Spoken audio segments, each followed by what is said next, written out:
الذي خلق الإنسان في أحسن تقويم ثم رددناه أسفل سافلين إلا الذين آمنوا وعملوا الصالحات فلهم أجر غير ممنون.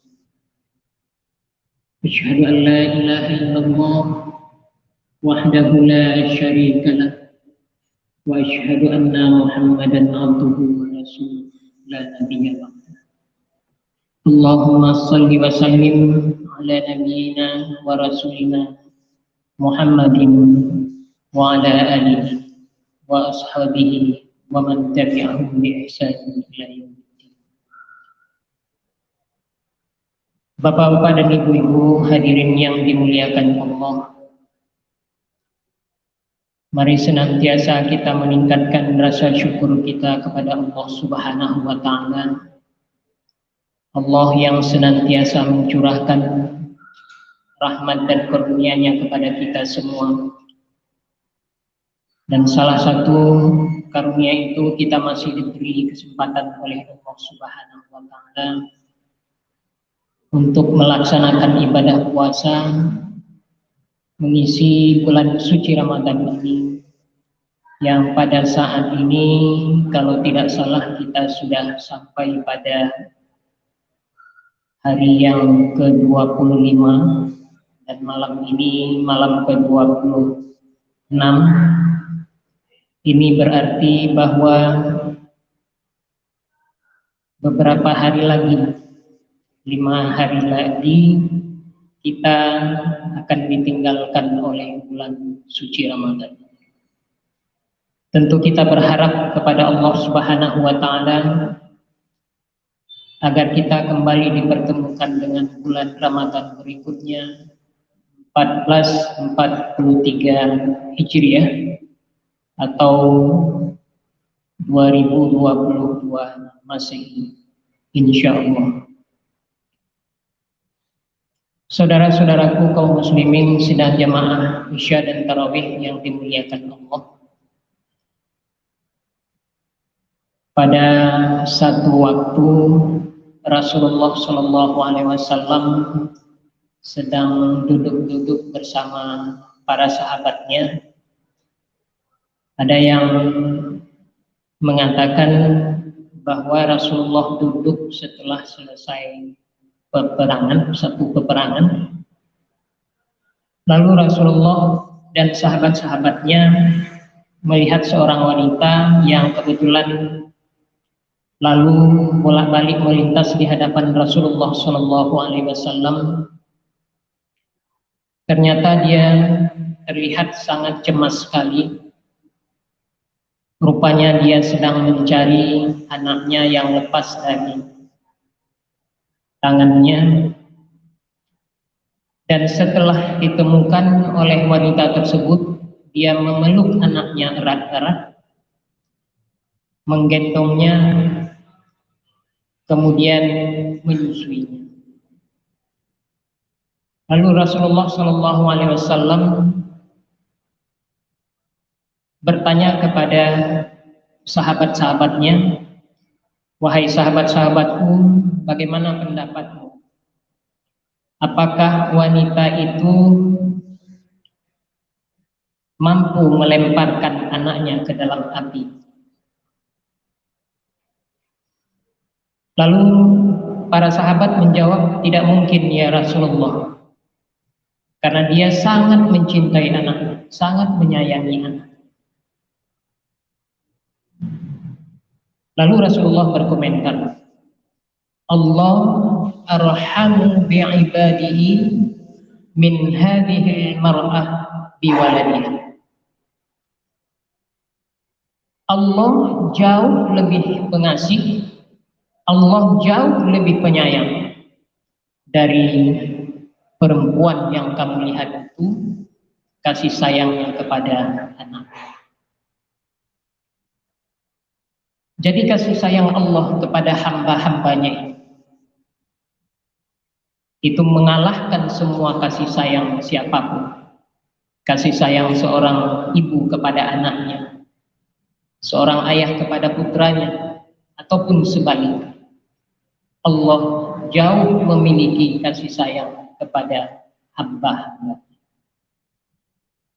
Bapak-bapak dan ibu-ibu hadirin yang dimuliakan Allah, salah satu bentuk kasih sayang Allah kepada kita adalah menjadikan bulan Ramadan ini sebagai bulan ibadah kepada kita. Bulan di mana Allah menerima ampunan hamba-hambanya yang kembali bertobat kepadanya. Allah yang menerima amal-amal ibadah hambanya, bahkan Allah melipat gandakan pada bulan suci Ramadan ini pahala dari ibadah-ibadah yang dilakukan oleh hambanya. Tetapi tidak hanya sampai di situ, Allah Subhanahu wa Ta'ala pada sisi yang lain juga menjadikan ibadah Ramadan ini, menjadikan puasa bulan suci Ramadan ini adalah sebagai bulan latihan kepada kita, bulan madrasah, bulan untuk melatih kita, membiasakan diri kita, mendidik diri kita dengan perbuatan-perbuatan dan ibadah-ibadah yang dituntun oleh Allah dan Rasulullah Sallallahu Alaihi Wasallam. Kita dibiasakan oleh Allah Subhanahu Wa Taala bangun lebih awal sebelum fajar sidik datang, dan dengan itu kita bisa melakukan tradisi yang Allah katakan ini adalah tradisinya orang-orang yang beriman dan orang-orang saleh, yaitu mereka senantiasa beristighfar pada waktu sahur.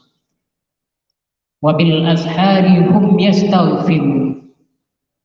Dan pada waktu sahur itulah mereka orang-orang beriman, orang-orang saleh senantiasa meminta ampun kepada Allah Subhanahu wa Ta'ala. Melalui ibadah bulan Ramadan, Allah membiasakan kita, melatih kita untuk kita pun bisa mengikuti tradisi orang-orang saleh tersebut, yaitu dapat memohon ampun kepada Allah Subhanahu wa Ta'ala pada waktu sahur. Dan Rasulullah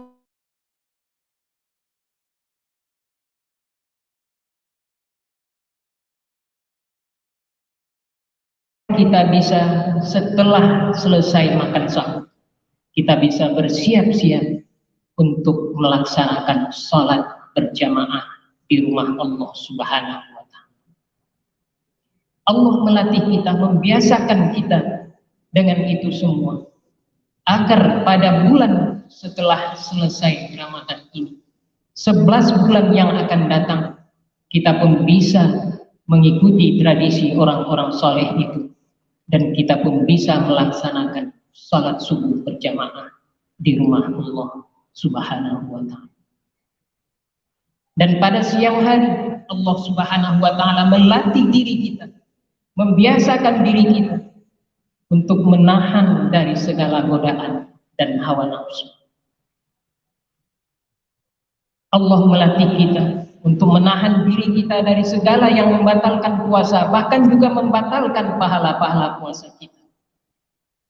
Agar apa? Agar 11 bulan kemudian kita pun bisa mampu mengendalikan diri kita. Karena dalam 11 bulan itu kita akan senantiasa dihadapkan pada yang halal, yang haram, dan syubhat. Dan untuk itu, dengan latihan ini kita mampu mengendalikan diri kita, sehingga kita tetap berada di dalam ajaran-ajaran Allah Subhanahu wa Ta'ala. Dan pada malam harinya kita dididik oleh Allah Subhanahu wa Ta'ala, dibiasakan oleh Allah Subhanahu wa Ta'ala untuk melaksanakan qiyamul lail. Allah tidak minta banyak-banyak, sedikit saja boleh. Qumil laila illa qalil. Dirikanlah malam itu walaupun hanya sedikit, karena ini adalah sebagai tanda syukur kita kepada Allah Subhanahu wa Ta'ala. Rasulullah dalam riwayat diceritakan bengkak-bengkak kakinya karena mendirikan malam-malamnya, menghidupkan malamnya dengan sholat, istighfar dan doa-doa. Dan sahabat pun merasa heran mengapa Rasulullah SAW masih melaksanakan itu, padahal dia adalah orang yang diampuni oleh Allah Subhanahu wa Ta'ala. Dia pun mengatakan, tidakkah aku ingin menjadi hamba yang bersyukur kepada Allah Subhanahu wa Ta'ala. Jadi salah satu tanda syukur kita kepada Allah Subhanahu wa Ta'ala atas nikmat-nikmat yang diberikan oleh Allah Subhanahu wa Ta'ala adalah mendirikan malam-malam kita beribadah kepada Allah Subhanahu wa Ta'ala. Jadi tidak hanya berhenti setelah selesai Ramadan ini, kita pun tidak lagi terbiasa dengan mendirikan malam-malam kita. Bapak Ibu yang dimuliakan oleh Allah,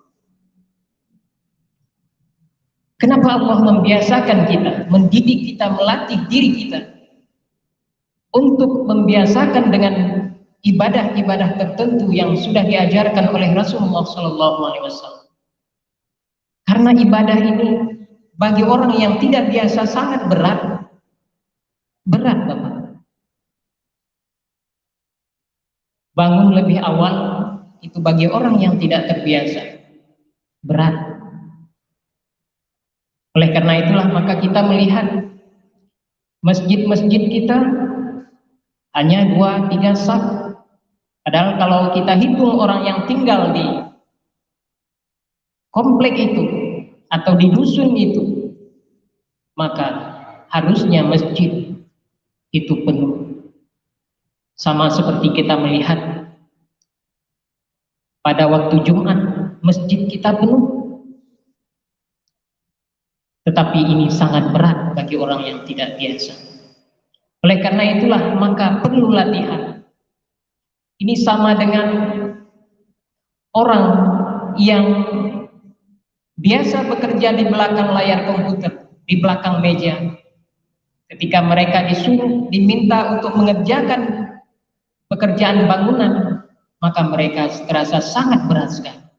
Karena kenapa? Karena mereka tidak biasa dengan pekerjaan-pekerjaan. Oleh karena itulah maka selama sebulan penuh Allah melatih kita. Allah mendidik kita, membiasakan kita dengan apa yang sudah kita laksanakan pada bulan Ramadan. Maka berkaitan dengan ini, Fazlur Rahman, salah seorang intelektual muslim asal Pakistan, menyatakan di dalam tafsirnya yang sudah diterjemahkan ke dalam bahasa Indonesia dengan tema pokok Al-Quran, setelah dia menelaah ayat-ayat Al-Quran yang Allah menyatakan akan menutup hati orang-orang yang tidak lagi berada di jalan Allah Subhanahu wa Ta'ala, ia sampai pada satu kesimpulan bahwa bila seseorang melakukan satu perbuatan, apakah itu perbuatan baik atau perbuatan jahat, maka dia akan mendapatkan peluang, akan terbuka peluang besar bagi dirinya untuk melaksanakan perbuatan yang sama, mengulangi kembali. Dan kalau dia sudah melakukan perbuatan itu berulang-ulang, maka akan timbul kesenangan di dalam dirinya untuk melakukan perbuatan itu, dan sangat sulit untuk melakukan perbuatan sebaliknya, yaitu meninggalkan perbuatan. Artinya, ketika kita membiasakan diri kita dengan perbuatan-perbuatan tertentu, itu akan bisa menjadi bagian dari diri kita. Kalau kita melaksanakan qiyamul lail, membiasakan diri kita melaksanakan qiyamul lail, maka akan terasa senang dalam hati kita. Bahkan ketika kita belum melaksanakannya, ada sesuatu yang tidak enak, terasa tidak enak di hati kita. Dan kata Fazlur Rahman juga, akan sangat sulit untuk melakukan perbuatan sebaliknya, yaitu meninggalkan sholat malam. Tidak ada pikiran untuk meninggalkannya. Oleh karena itulah maka Allah Subhanahu wa Ta'ala membiasakan diri kita dengan ibadah-ibadah tertentu. Tetapi fenomena yang kita lihat di tengah-tengah masyarakat kita, yang ini sangat kontra dengan tujuan Allah untuk melatih kita supaya kita bisa melaksanakannya di dalam bulan setelah selesai bulan Ramadan ini, yaitu kecenderungan masyarakat kita yang ketika awal Ramadan itu sangat-sangat bersemangat untuk melaksanakan ibadah bulan Ramadan.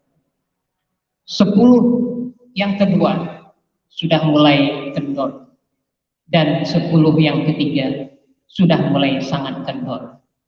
Ini kalau kita ibaratkan seperti kita naik kendaraan, tetapi sebelum sampai finish kita sudah mengangkat gas kita, tidak lagi menginjaknya, sehingga kita sudah mulai pelan berjalan. Dan kalau itu tidak kita tekan, kita biarkan seperti itu, maka ketika finish kita akan stop di finish itu, bahkan juga bisa stop sebelum finish. Kita tidak bisa lagi kencang setelah bulan Ramadan selesai. Tetapi kalau gas itu terus meningkat, maka insya Allah 11 bulan kemudian itu insya Allah akan bisa kita laksanakan, akan bisa kita amalkan. Saudara-saudaraku kaum muslimin yang dimuliakan Allah, saya ingin menyampaikan satu hadis Rasulullah SAW berkenaan dengan ibadah setelah selesai Ramadan. Hadis ini disampaikan kepada beberapa orang sahabat dan juga banyak diriwayatkan oleh imam-imam hadis. An Abi Hurairah qala ahida ilayya an-nabiy sallallahu alaihi wasallam thalatha alla anama illa ala witr wa shoma thalathati ayyamin min kulli syahr wa an usalli ad-duha. Abu Hurairah mengatakan Rasulullah SAW mengingatkan kepadaku, mewasiatkan kepadaku 3 hal. Yang pertama adalah alla anama illa ala witr, tidak tidur malam sebelum melaksanakan salat witir. Jadi kalau bisa kita laksanakan salat witir sebelum kita tidur. Dan itu memang sebagian ulama mengatakan bagi orang-orang yang kuat azamnya, yang kuat tekadnya bahwa dia bisa bangun setelah tidurnya pada waktu malam dan dia bisa melaksanakan. Kalau tidak, di antara kita ada yang tidak kuat bangun malam, maka laksanakanlah witir sebelum kita tidur. Dan kemudian yang kedua, wasoma thalathati ayyam, berpuasa 3 hari dalam setiap bulan. Pelaksanaannya ini di dalam hadis sangat-sangat beragam sekali. Ada puasa 3 hari itu disebut puasa pada hari putih, 13, 14, dan 15 setiap bulan. Ada juga disebutkan bahwa melaksanakan puasa 3 hari ini itu bisa pada hari Senin, kemudian Kamis minggu depannya, hari Kamisnya, kemudian juga Senin depan. Ada juga di dalam hadis disebutkan Senin minggu ini, kemudian Kamis minggu depan, dan Kamis sekali lagi. Jadi Rasulullah SAW memberikan keluasan kepada kita untuk melaksanakan puasa 3 hari itu, dan ini di dalam hadis disebutkan seperti puasa sepanjang tahun. Dan kemudian yang ketiga yaitu melaksanakan sholat duha. Inilah yang dibiasakan oleh Allah dalam bulan Ramadan ini. Kita banyak beribadah kepada Allah, tetapi kita tidak hanya menjadi hamba Allah pada bulan Ramadan saja. Selepas Ramadan kita tidak lagi bisa menjaga waktu-waktu berjamaah kita. Kita tidak lagi bisa bangun sebelum subuh untuk berjamaah ke masjid Allah Subhanahu wa Ta'ala. Dan kita pun tidak pernah puasa sunat lagi kecuali puasa pada Ramadan berikutnya. Ini sajalah yang dapat kita sampaikan, mudah-mudahan bermanfaat bagi saya pribadi dan juga jamaah. Hadanallahu wa iyyakum ajma'in. Wassalamualaikum warahmatullahi wabarakatuh.